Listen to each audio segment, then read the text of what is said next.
Hi everyone, here's some of us heading your way tonight. Your news at 9. President Trump and President-elect Biden both making public appearances to honor veterans. I'm Lauren Blanchard in Washington. Plus, the latest on the 2020 election results coming up. Pittsburgh State University holds a virtual Veterans Day ceremony for a reimagined experience. I'm Caitlin Shive. That's coming up. You're about to meet a 13-year-old from Girard, Kansas, who spent his Veterans Day honoring our four state heroes with a musical tribute. That's coming up. Nick Kelly has weather tonight. Jacob Leonard has sports. This is KOAM News at 9 on Fox 14. The four states' most watched news starts now. Thank you for joining us tonight. I'm Jordan Abbey. Happy Veterans Day. Hope it was meaningful for each of you. President Trump publicly honors those who fought for America as his team continues to fight any election irregularities that would cast doubt on the results. Fox News correspondent Lauren Blanchard has the latest now from Washington. President Trump at Arlington National Cemetery. President-elect Joe Biden in Philadelphia. The pause comes as both sides are readying for a lengthy legal fight over the results of the election. In Georgia, a state projected for President-elect Biden, the Secretary of State has announced a recount. With the margin being so close, it will require a full by-hand recount in each county. It will be a heavy lift, but we will work with the counties to get this done in time for our state certification. President Trump has continued to allege on Twitter that there may have been fraud and that it's not being looked at, even as the Justice Department says they will investigate any serious allegations. President Trump's campaign says they will continue to fight the results. The biggest question and the fundamental issue that I see is a question of election integrity, making sure that every legal vote is counted. But President-elect Joe Biden's transition team is moving forward with plans to take office on January 20th, 2021. And his campaign is asking for $30 million in donations to build their legal fight fund. The fact that they're not willing to acknowledge we won at this point is not of much consequence in our planning and what we're able to do between now and January 20th.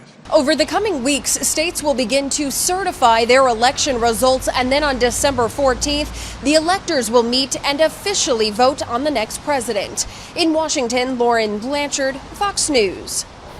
Nick Kelly joining us now with our first look at weather. It was a nice Veterans Day. Beautiful Veterans Day. It might have been a bit chillier than we expected, but we still managed a good warm up after we started cold at 30 this morning. Jordan, not bad this afternoon with highs around 57. We have mostly clear skies all day long. A little cloud coverage trying to pay us a visit out of central Kansas, though.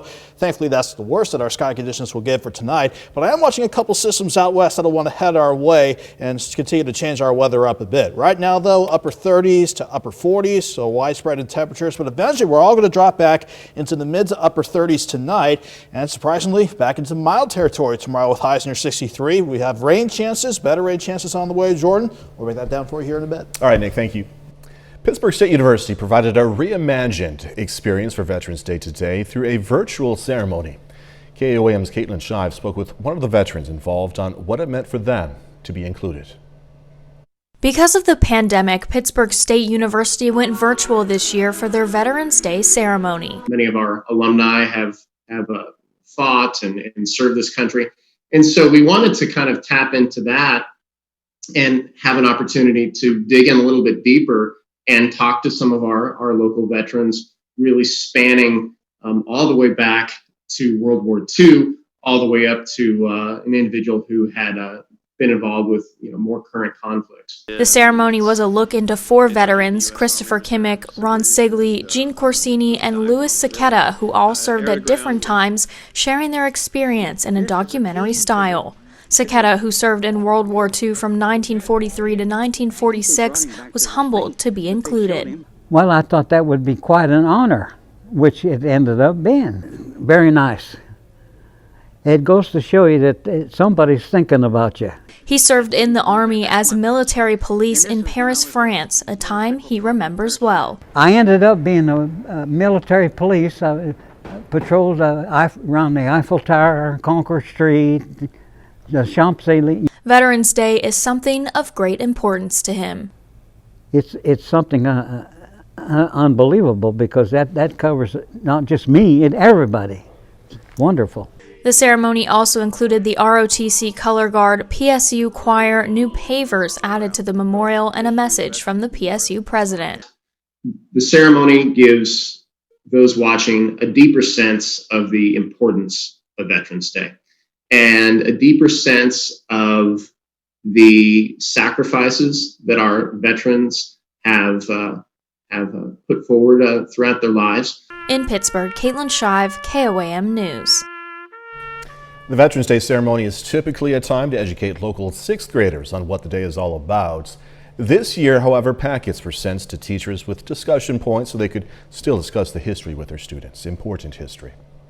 Folks at Miami High School had a drive-through celebration rather than their usual Veterans Assembly. Active duty service members and veterans were able to drive up, get a boxed lunch, while students, as we're seeing, showed their appreciation with signs and thank yous. I want them to know that we still remember them, even if we can't have that face-to-face interaction, and we can still acknowledge everything that they've done for us. School district also posted a video of students honoring service members to their social media pages. Kids at the Harry S. Truman Elementary School in Webb City had a Veterans Day parade of their own, but they weren't riding in the parade. As we're seeing, the students themselves lined the school's parking lot, held signs of their own and banners. And then local veterans drove through the parking lot. Same idea, same important gesture of thanks and honor at St. Mary's Elementary in Pittsburgh. About 20 cars participated in this parade. They could have lost their lives during this, and they gave up their lives to just go do this for us, and that's just really amazing. Kids enjoyed waving to the veterans while also chanting USA. Missouri State Treasurer Scott Fitzpatrick is using Veterans Day to remind people about unclaimed military medals. Family members can claim these important items. Financial institutions, businesses, government agencies, and other organizations turn over contents of safe deposit boxes to the Treasurer's Office. The Missouri Treasurer's Office currently holds 233 military medals, including 5 Purple Hearts, 4 Bronze Stars, and 90 other medals. What we do is we work hard on a proactive basis. We have staff in our unclaimed property division that actually research and try to find the owners of the medals, but also not just medals, but other contents of safe deposit boxes. You can find a full list of medals, names, and last known addresses through a link on our website. That's KOAMnewsnow.com. A doctor over at Freeman Health System Orthopedics and Sports Medicine is being recognized for his military service. Dr. Adam Kessler served in the Army for 11 years. During his service, he worked as a paratrooper, also a physician's assistant. After the Army, he went on to earn his doctorate.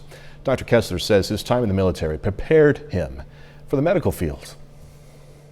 It's crazy, but I think it did help me in the fact I know quickly how to triage people, know what I need right away. So,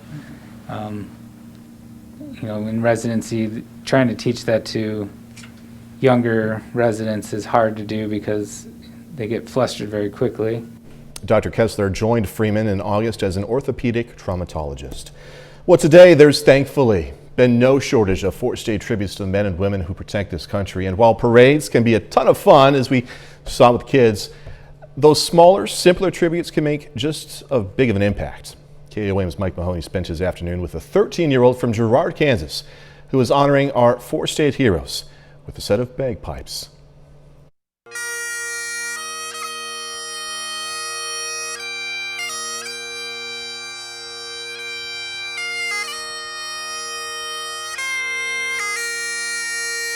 "13-year-old Orrin Weiss spent his Veterans Day in multiple southeast Kansas cemeteries doing the same thing, honoring our Fort State heroes with his rendition of Amazing Grace and taps. It makes me feel very proud, and I would encourage people to do something similar if they can. This young bagpipe player from Girard already has 3 years of experience, and he's also got a very proud grandmother who took him on his Veterans Day tour. He's not that familiar with what the military does other than what he hears, and he's been very open to anything he can to honor the veterans. And while his performances were for all veterans, Orrin did find time during one of his cemetery stops to honor his veteran great-grandfather, who's buried at the Garden of Memories Cemetery in Pittsburgh. After that, it was off to the PSU Veterans Memorial, and then back to Girard for one last set of performances, but not before giving KOAM viewers some parting advice. If you have a veteran that you live just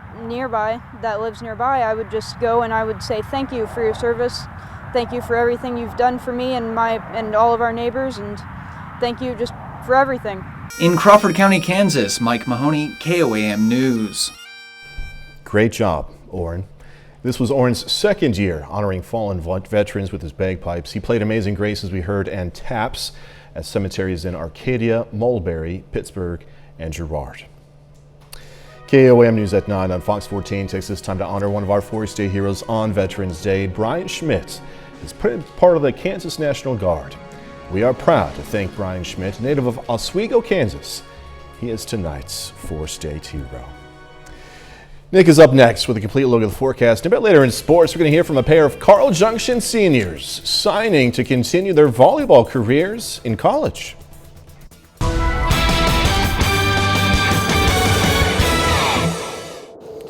We kept things a little chillier than expected for our Veterans Day, but at the very least, we were able to see the skies brighten up quite a bit after a front came through yesterday, not only taking us from mild temperatures back into fall, but at the same time, at least giving us some rain chances. You can see how we look quiet throughout the entire day from indigo sky outside of Seneca, Missouri, and all across the area. So needless to say, no rain today, but yesterday gave us our monthly tally so far. The rain, that is 62/100ths of an inch, pushing us over 42. Normally we should be at 41.5, so we're splitting the difference by about 3/4 of an inch. Still amazing to see, though, compared to last year, we were almost pushing 60 inches. Hard to believe that it was still one of our wettest years on record, 2019. The front not only again gave us the rain, but took us from 70 on Tuesday morning into the 40s yesterday afternoon, down to 30 this morning. But at the very least, we did manage to find ourselves back into the mid-50s this afternoon. Looking okay up top, though, from 7th and Range Line. In fact, all across Joplin, 45 degrees. Feels like 41 with an east breeze at about 8 miles per hour. The entire Joplin Metro, cool, with 42 in Pittsburgh, 46 in Galena and Baxter, while we're at 45 in Diamond, 48 in the Osho, but some outlying areas have already started to get a little bit cold. A few upper 30s already popping up around Iola and Fort Scott, while everybody else is mainly sitting in the 40s. We are thankfully, though, not going to see a repeat of our cold morning that we had for tonight, because we're getting an east breeze starting to turn more southeasterly, a light breeze at 5 to 10, but it will be enough to keep us only in the upper 30s for overnight lows before we shoot right back to 63 with a mild Thursday waiting for us. Not much happening here with high pressure starting to scoot off to the east. That's what's going to start to bring in that south wind back into play for tomorrow. But a quick cold front on the way, in addition to an upper wave across Canada, could give us a random shower tomorrow. But this upper low just offshore California, that's going to start to bring in better rain chances by the time the weekend gets going. So maybe a little cloud cover coming out of central Kansas to start the late night out. In general, though, we'll just keep things quiet. It'll be a cold start Thursday morning, but even with a quick cold front on the way and that quick wave bringing in partly sunny skies and maybe a stray shower, we'll see temperatures mild again. 38 in the morning, 60 by noon, afternoon highs around 63. We see things clear out temporarily for Thursday night going into Friday. Then the stronger wave out of California brings in more cloud cover for Friday. It's late Friday going into Saturday that this wave brings in better rain and thunderstorm chances, mainly late Friday afternoon going into Saturday. And those rain chances, we'll take them. Not big rain amounts, but anywhere between half an inch and an inch of rainfall. We'll certainly take that, since we do need a little more rain around here. But temperatures are going to be bouncing between chilly and mild throughout the next several days. We'll go 63 tomorrow, 54 Friday, mid-60s Saturday, mid-60s Sunday and Monday, and then back into the 60s for Tuesday and Wednesday, Jordan. Yeah, last night got pretty cold, as you said. Yeah, some had to probably break down and turn on the furnace, I guess. Yeah, no doubt. Nick Kelly, thank you. Coming up, for some, elections this year aren't over. Control of the Senate now rests in Georgia, where the state is set to hold runoff elections. I'm Ray Bogan with a look at the Herculean effort to win those races coming up.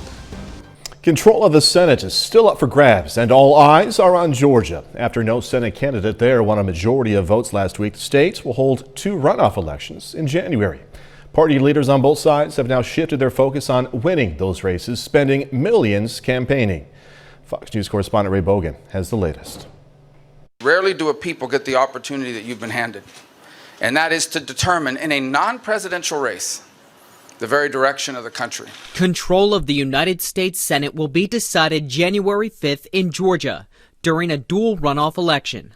The balance of power now sits at 50 Republicans and 48 Democrats, meaning the GOP needs 1 win, Democrats need both. The closely watched races put Republican incumbents up against Democratic challengers. Republicans are focusing their campaign messaging on socialism. The road to socialism does not run through Georgia. Democrats are focused on health care. I will continue to demand that Senator Perdue explain his indefensible support for these efforts to destroy access to health care for his own constituents in the middle of a pandemic. Both sides are bringing in outside help. I expect a lot of us are going to be going to Georgia next week. Former Democratic presidential candidate Andrew Yang tweeted, "I am pumped to get down to Georgia. A lot of energy and enthusiasm is coming with us." Even President-elect Biden hinted he could campaign there. We're going to do anything we can that they think we can do to help. There's one more undecided Senate seat in California. Governor Gavin Newsom will have to appoint someone to replace Kamala Harris when she becomes vice president. Ray Bogan, Fox News. Just ahead, a Pittsburgh man says his daughter was kicked out of Freeman Health System, the hospital there, for having a service dog. We're going to hear from the family and an area attorney. Pittsburgh man and his daughter have filed a complaint with ADA against Joplin's Freeman Hospital after an incident that happened in August. KOM's Chris Warner has more. Bob McLaughlin's daughter, Shannon, has his medical power of attorney. So when he went in for a surgery at Freeman Hospital West in August, she came down from Idaho to be there. Shannon has a disability and has a service dog to help her. Bob was expecting his daughter to see him in his room after his surgery, but found out she'd been asked to leave. Of course, I had just come out from anesthesia, but I knew well enough that this was a public access area. And by federal regulation, her dog is allowed in public access areas. Shannon has had her service dog, Darby, for 5 years and is now an advocate for service dog education. She says until August 26th, she'd had no issues at Freeman. I was on the 3rd floor and in x-ray and in pre-op testing, and no one ever said anything. I called to make sure that there would be no problems. Then, when she went to wait for her dad, a woman approached her. The lady comes out, she goes, "Actually, so you're not allowed up here? This floor is off limits to animals." And I said, "Okay, well, my dog is a working service dog. She's a medical alert dog. I am disabled according to the ADA." She said she told that woman about the service dog, but still was later told she had to go. I continued my education, tried to advocate for myself. My heart rate got really high. My dog starts alerting. And she goes, "Look, you can either leave or I will call security and have you escorted out of the hospital. Your choice." Local attorney Timothy in testimony says ADA has clear rules and regulations about service animals. You know, the ADA says if I can go there without a disability, then somebody with a disability has a full and absolute right to go there. So when we talk about in the medical field, of all places, I would think they would be most aware of the guidelines. Shannon and in testimony say they both know that there are certain areas of a hospital service animals can't go into, but the floor her father was on was not a restricted area. I've tried to advocate and I've spoken with their PR team and tried to work through this politely, only to be told that as far as they're concerned, they're right, I'm wrong, and have a nice day, go away now. We reached out to Freeman, who provided us this statement saying, quote, "Freeman Health System complies with the Americans with Disabilities Act and recognizes the valuable role service animals play in the lives of our patients and visitors. Freeman contracts with local service animal owners to regularly provide therapeutic visits to patients in our hospital. Freeman takes any concern or complaint regarding non-compliance with the ADA very seriously and is currently investigating this complaint." I'm Chris Warner for KOAM News. Bob and Shannon both say if Freeman had come out to the very beginning and apologized for what they consider is an error, they wouldn't have filed a complaint with the ADA. Pitt State students are making sure every child has a present on Christmas. Students in the Society of Architectural Woodworkers today made more than 150 wooden toy trucks. Those trucks are going to be donated to the Toys for Tots campaign, which gives toys to families in need. Coming up this Christmas, of course. All right, Mountain Dew fans, there's another way to get the extra kick of caffeine that you need. More on a new cookbook when we come back. So if you're looking to whip up a unique dish, Mountain Dew is here to help, they say. The soda brand is releasing a new cookbook titled The Big Bold Book of Mountain Dew Recipes. The book is going to include more than 24 recipes, some made by fans of the drink. The brand releasing the book as a celebration ahead of its 80th anniversary. Among the dishes you can whip up: green pancakes, green eggs and ham, salsa, I don't know about that, Mountain Dew infused pickles, no thank you. Also, Mountain Dew slushies. I'd go for that. Cookbook is going to be available for a limited time only beginning on November 16th. Customers can purchase one online at the Mountain Dew store for $30, which I think is kind of expensive, $30, but you know, if you like Mountain Dew. By the way, it's pop, not soda. No. Nick Kelly says no. And I asked around during the last commercial, I'm actually minority here. Everyone else says it's soda. Soda pop even. 30 more minutes, news, weather, and sports coming away. A state investigation is underway after an inmate dies. Plus, the majority of MSSU students will be going back to online classes very soon. Going to hear when exactly this is going to happen. Public health officials across the country scramble to contain a new surge of the coronavirus. I'm Casey Stiegel. The very latest coming up from Texas. Southern is going to move back to online-only classes. Those classes start after the Thanksgiving break. There are some exceptions for clinical and field-based learning. The university says that if conditions allow, classes will return to face-to-face learning for the spring term. The Oklahoma State Bureau of Investigation is helping the Delaware County Sheriff's Office investigate an inmate's death. Officials say 51-year-old Brian Anderson suffered some kind of medical episode in the jail, was transported to a hospital where he was pronounced dead. An autopsy, has been scheduled. Joplin Health Department is reporting 6 more COVID-19 related deaths. 5 of the patients were residents in a long-term care facility. Those residents included 2 men, 90 and 94 years old, and 3 women, 73, 96, and 98 years old. The 6th patient was a 90-year-old man. This brings the city death count total to 48 deaths. Took just 10 days for the U.S. to add another 1 million coronavirus cases. Public health officials worry this new surge could be spreading out of control at this point. Fox News correspondent Casey Stiegel has more now from Dallas. The U.S. has now added 1 million new coronavirus cases in just 10 days as this new surge continues to accelerate. There were almost 140,000 new cases on Tuesday, a record, while hospitalizations hit a new peak of 62,000. At least 38 states now experiencing a big spike, including Texas, which hit a grim milestone Tuesday, the first state to confirm more than 1 million cases of the disease. I think some people have become a little more lax with the precautions that we were following. Health officials are now urging the public to get back to the basics when it comes to social distancing. Stay home as much as possible, avoid large gatherings, and above all, wear a mask in public. We don't have much time to act to avoid a dangerous hospital surge and keep our economy going and keep people at work.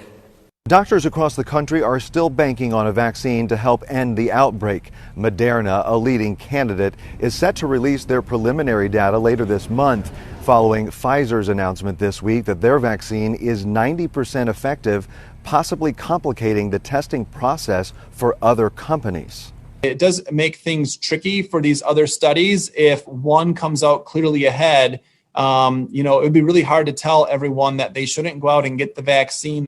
The feds will also begin to soon distribute a very new antibody treatment from drug maker Eli Lilly that was approved just 2 days ago, but supplies of that will be scarce at first.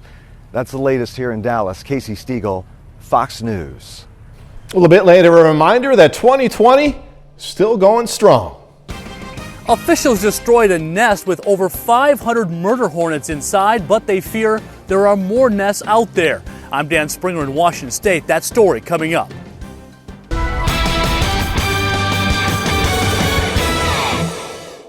After our cold front rolled on through yesterday, cooling us back down and bringing some rain chances along the way, it's nice to see our Veterans Day a lot brighter and a lot more blue with plenty of sunny skies up top, not just over indigo sky outside of Seneca, Missouri, but all across the area.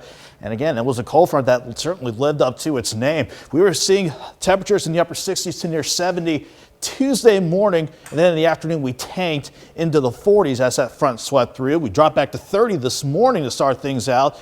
Not quite as mild as we were expecting today, but still a good rebound with at least middle to upper 50s for afternoon highs today. Still looking okay from the city of Joplin. Mostly clear skies up top, 45, cool. Feels cooler with an east breeze at 8 though. It's making it feel like 41 degrees outside. Outside of the city of Joplin, we're at 41 in Nevada, 40 in Fort Scott already. Upper 30s popping up for Iola and Sedan while everyone else is trying to hold on to the 40s. Thankfully though, even though we turn cold again tonight, look at our wind tracker. We had a northeast breeze turn easterly throughout the day. Now we're going to see that breeze turn more out of the southeast as we go throughout the course of the night. Even though it's a light breeze, it's strong enough to keep us away from the 30 that we saw this morning. Only in the upper 30s to start your Thursday morning out before we jump back to about 63 for a mild Thursday afternoon ahead of us. Not a lot happening throughout the course of the day. Still not much happening here on the Skywatch Storm Tracker. However, a little area of cloud cover trying to work out of central Kansas, so we'll have some of that scoot on by. But as long as high pressure is still in control tonight, we're not worried about anything trying to wake us up during the middle of the night. However, a cold front working out of the northern plains and an upper wave across Canada, at least on the border at the very least. That's going to bring in clouds for tomorrow, maybe a random shower. But once we get the upper low out in California to head our way, that's going to start to bring in better rain chances as we start the weekend out. So that band of cloud cover across central and southern Kansas, that'll pass on by as we start the overnight, but we'll generally trend mostly clear to start your Thursday morning out. Again, don't lose fact that it's going to be cold to start Thursday morning out, but then as that next wave comes on through, partly sunny during the afternoon, and you can even say a random shower if there's enough moisture in place. In general, though, we're going to keep things mainly dry for your Thursday. 38 in the morning, 60 by noon, afternoon highs around 63. So this quick wave passes by. Quiet Thursday night. However, the next wave out of California brings in more cloud cover for Friday. And as we take you into the long-range future track here with the jet stream setup, this wave brings in better rain and thunderstorm chances late Friday and going into Saturday before it clears out by Sunday. With these rain chances by the weekend, certainly some rain that will certainly take. So far, we can see rain amounts between ½ an inch and an inch on the high end, so we'll definitely take that before we trend drier going into next week. As far as temperatures go, kind of bouncing between here and there. 63 tomorrow, mid-50s Friday, mid-60s Saturday, mid-50s Sunday and Monday, and then back into the 60s Tuesday and Wednesday, Jordan. Yeah, it's fall time, so you can't complain about that forecast, really. No, not too bad at all. Hey, Kelly, thank you. Coming up in sports is National Signing Day for high school student athletes across the area. Plus, Pittsburgh State Gorilla is preparing to face Division I Stephen F. Austin. Sports Director Jacob Leonard joins us with that and more next.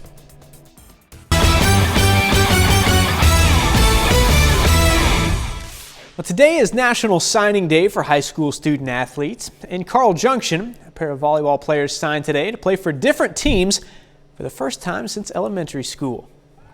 Selma Lewis and Jillian Kennedy have been teammates since 5th grade. We definitely grew through volleyball, and no matter what, volleyball was always a way for us to get our minds off of things, and we always got to do it together. Wednesday, the two signed to continue their careers at different schools. I think it'll definitely be really weird, but I think that we're going to do a good job staying in touch with each other, and we're both really supportive of each other, so I think that we're excited to see each other move on with our lives and just start a new chapter. She's been such a great teammate all these years, and I'm super proud of her, and I'm excited to watch her play as well. Lewis is headed to Drury next year.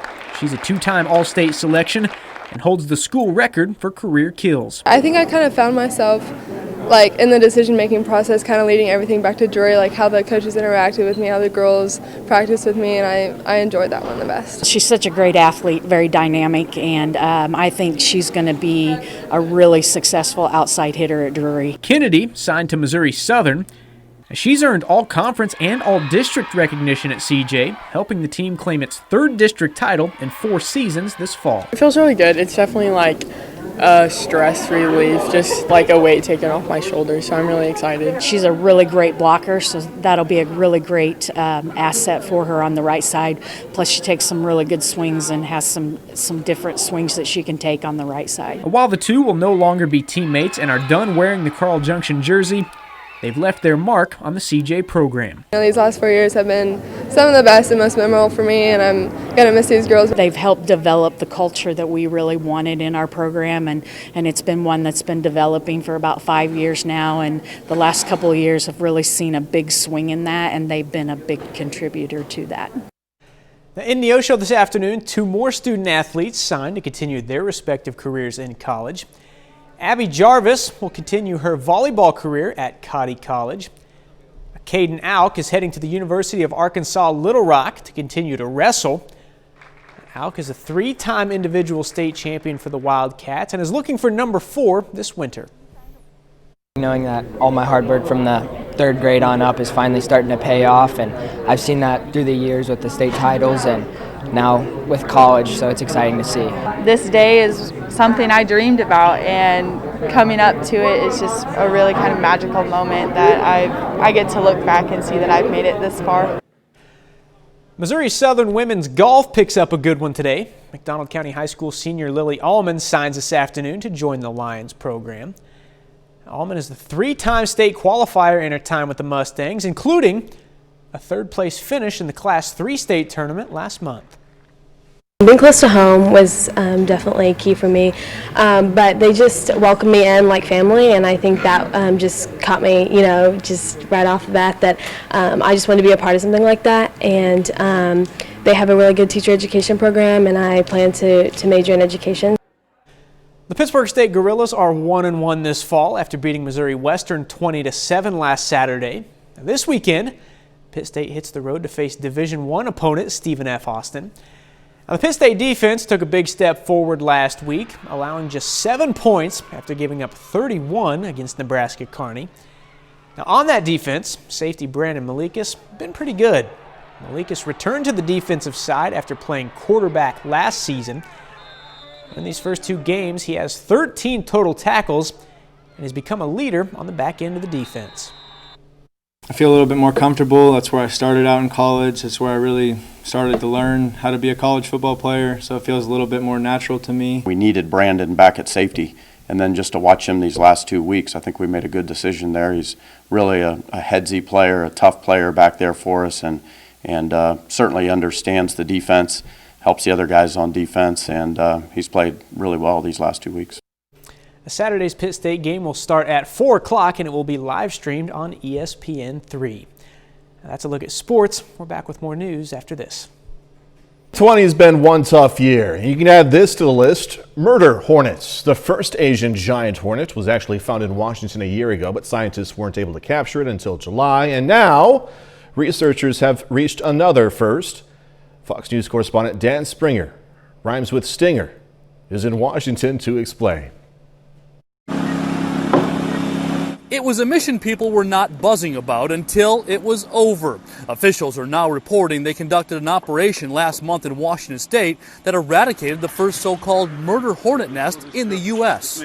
We encountered quite a bit of luck. We were never once attacked by the hornets coming out of the tree, and we were fortunately able to seal the entrance up quick enough that none were able to escape during the eradication. The Washington State Department of Agriculture says scientists were able to remove the basketball-sized nest, which contained over 500 Asian giant hornets in various stages of development. The breakdown: 9 drones, which are male, 112 female workers, and nearly 200 queens, which are all capable of creating new nests. There's no doubt that had we not intervened and destroyed this nest, we would be starting with that number of 200 as a possibility. Measuring about 2 inches in length, the invasive insects are not native to the U.S., and they prey on other insects like honeybees, which are crucial to our food supply. They can also deliver painful stings to humans, which can, in rare cases, be deadly. But the threat may not be over. Scientists say it's impossible to know if any of the queen hornets escaped before this first nest was eradicated, leading them to believe more nests still exist. Research will continue to track and trap these murder hornets over the next 3 years. In Falls City, Washington, Dan Springer, Fox News. How about that for happy news, huh? Now, this is some happy news. Going to get a holiday movie preview, but we come back. There's a lot of festive movie choices this year in theaters and at home, of course, including a couple of musical adventures starting the season early. Here's Fox's Ashley Dvorkin with our holiday movie preview. Netflix has a couple musical numbers this season, including Jingle Jangle, A Christmas Journey, November 13th. It's been a while since we've gotten a warm, fuzzy, imaginative, family holiday musical. Jingle Jangle is going to be one of those. It stars Forrest Whitaker, Keegan-Michael Key, and newcomer Madeline Mills. Making things all right. November 22nd, country icon Dolly Parton brings 14 original songs with Christmas on the Square. Disney Plus has a Lego adventure set in a galaxy far, far away. Yes, it's a Lego Star Wars holiday special. This is a new one set in the Legoverse, so it's going to have a lot of humor in it, and it's going to have all of those characters from across the Star Wars saga. That's my girl. Thanksgiving week, The Croods are back in theaters. The Croods: A New Age is probably going to be your last big theatrical family movie before the end of the year. Hi. Hulu has Happiest Season. It's about a young woman who plans to propose marriage to her girlfriend while attending her family's annual holiday party. The only thing is that she realizes her girlfriend has not come out yet to her conservative parents. I'm an elf working at the North Pole. In theaters and on demand December 4th is Dear Santa, about the U.S. Postal Service's Operation Santa program. A beautiful and heartwarming documentary from the filmmaker behind the documentary Bat Kid. And December 15th, Tenet takes its turn at home. We're trying to prevent World War III. This is a great movie to watch at home because it's the kind of film you want to watch multiple times. It's a mind-bending espionage thriller. Plus the apocalyptic Greenland December 18th and George Clooney's The Midnight Sky December 23rd are two more blockbusters also available at home for the holidays. In Hollywood, Ashley Dvorkin, Fox News. That's our time for tonight. Thanks for joining us. Going to leave you with another look at the Webb City Veterans Day Parade and a big thank you to all of our veterans.